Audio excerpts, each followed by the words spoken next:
کا ایک ذکر ایسا ہے، کبھی مت چھوڑنا، کتنی بھی مصروفیت ہو کبھی مت چھوڑنا، کبھی مت چھوڑنا۔ مولائے کائنات کہتے ہیں کہ جنگ صفین میں مجھے اتنی مصروفیت تھی، بہت بھاگ دوڑ تھی جنگ صفین کے موقع پر، اس دن بھی میں نے اس ہما ہمی میں بھی یہ ذکر نہیں چھوڑا۔ وہ ذکر ہے 33 مرتبہ سبحان اللہ، 33 مرتبہ الحمدللہ، 34 مرتبہ اللہ اکبر۔ اس کو کہتے ہیں تسبیح فاطمہ۔ اس کے بارے میں روایت میں آتا ہے کہ جو اس ذکر کو پڑھتا ہے دنیا میں اس کے کوئی کام میں اس کو ناکامی نہیں ہوگی، ادھر مرے گا ایک قدم اس کا دنیا سے اٹھے گا، ادھر مرے گا ادھر دخول جنت کی سعادت نصیب ہو جائے گی، نامراد نہیں ہوگا یہ ذکر۔ اس لیے کبھی مت چھوڑنا اس کو۔ ایک کلمہ شریف سنا آپ نے، لا الہ الا اللہ محمد رسول اللہ، اس کے بعد آپ نے تسبیح فاطمہ یہ سنا، پھر اس کے بعد سبحان اللہ وبحمدہ، سبحان اللہ العظیم وبحمدہ استغفر اللہ۔ میرے آقا فرماتے ہیں جو اتنا کہہ لے اللہ اس کو میزان بھر کے نیکی عطا فرماتے ہیں۔ اس کو بھی پڑھو۔ اسی طریقے سے اشہد ان لا الہ الا اللہ وحدہ لا شریک لہ لہ الملک ولہ الحمد یحیی ویمیت بیدہ الخیر وہو علی کل شیء قدیر۔ اس کو جو بندہ پڑھتا ہے اگر 4000 سال کے گناہ بھی اس کے نام اعمال میں ہو اللہ اس کو بھی بخش دے۔ بڑا عظیم ہے یہ۔ انبیاء کرام کا یہ وظیفہ ہے جو میں نے پڑھا نا، جس کو ہم چوتھے کلمے کی شکل میں پڑھتے ہیں، انبیاء پڑھتے تھے اس وظیفے کو۔ ایک وظیفہ اور ہے، حسبنا اللہ ونعم الوکیل۔ اسے حضور علیہ السلام مشکل مقام پر پڑھ، یہ دو وظیفے، ایک تو لا حول ولا قوت الا باللہ العلی العظیم، اور ایک تو حسبنا اللہ ونعم الوکیل۔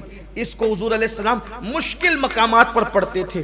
فرمایا جو حسبنا اللہ ونعم الوکیل پڑھے گا، اللہ فرماتا ہے چونکہ تو نے مجھے اپنا کارساز بنایا اب تیرا کوئی کام بگڑنے نہیں دوں گا، اس لیے اس کو پڑھا کریں۔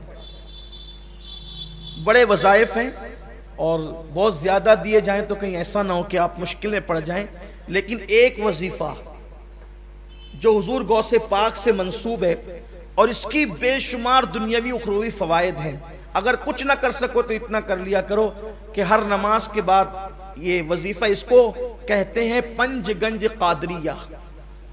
پنج گنج قادریہ یہ ہے کہ فجر کی نماز کے بعد اول آخر 3 بار درود شریف پڑھنا ہے، اور بیچ میں 100 مرتبہ یا عزیز و یا اللہ، یا عزیز و یا اللہ۔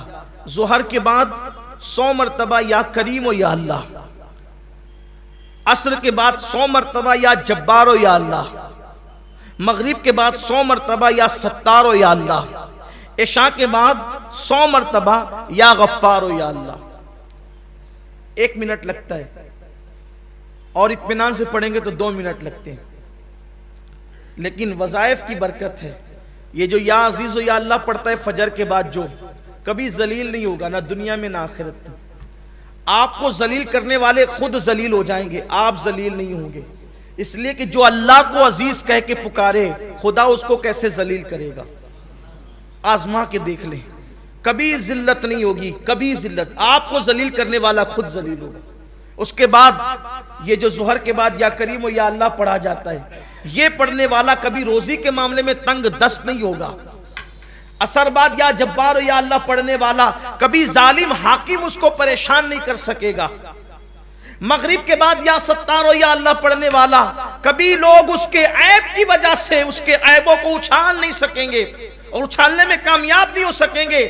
عشاء کے بعد یا غفار و یا اللہ پڑھنے والا اللہ تبارک و تعالی اس کے بستر پر آنکھ بند ہونے سے پہلے اس کی مغفرت فرما دے گا۔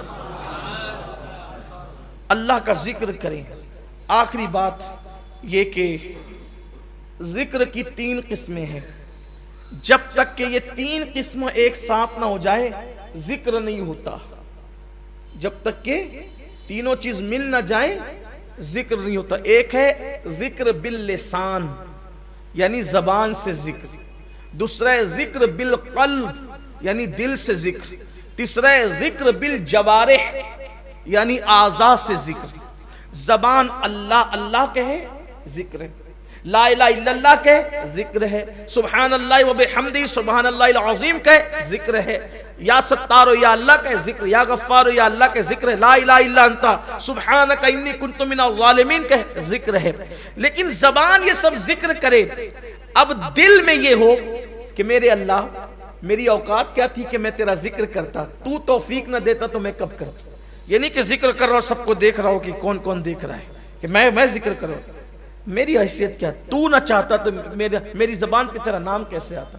پھر یہ جو نعمتیں تو نے مجھے دے رکھی ہے تیرا کرم ہے، یہ جو دولت مند بنایا، عزت دی، لباس دیا، اولاد دیا، یہ دیا وہ دیا، اس پہ دل شاکر رہے، شکر کرے، زبان ذکر کرے، دل شکر کرے، یہ دو چیز ہو گئی۔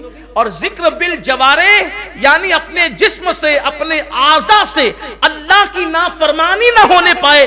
جب یہ تینوں ایک ساتھ ہو جاتے ہیں کہ اعضاء گناہ سے بچے، دل شکر کرے، زبان ذکر کرے، تو اس کو کہتے ہیں ذاکر، یعنی یہ ہے ذکر کرنے والا۔ تو یہ زمین پر خدا کا ذکر کرتا ہے، آسمان کی بلندیوں پہ خدا اس کا ذکر کرتا ہے، شرق غرب میں پھر اس کے چرچے ہونے لگتے ہیں۔ تو میرے آقا علیہ السلام سے انہوں نے پوچھا، آقا اس عرابی نے کہ یا رسول اللہ میں مقام خاص چاہتا ہوں اللہ کی بارگاہ میں، تو کہا کہ ذکر کرنے والے بنو۔ اللہ تعالی ہم سب کو توفیق عطا فرمائے۔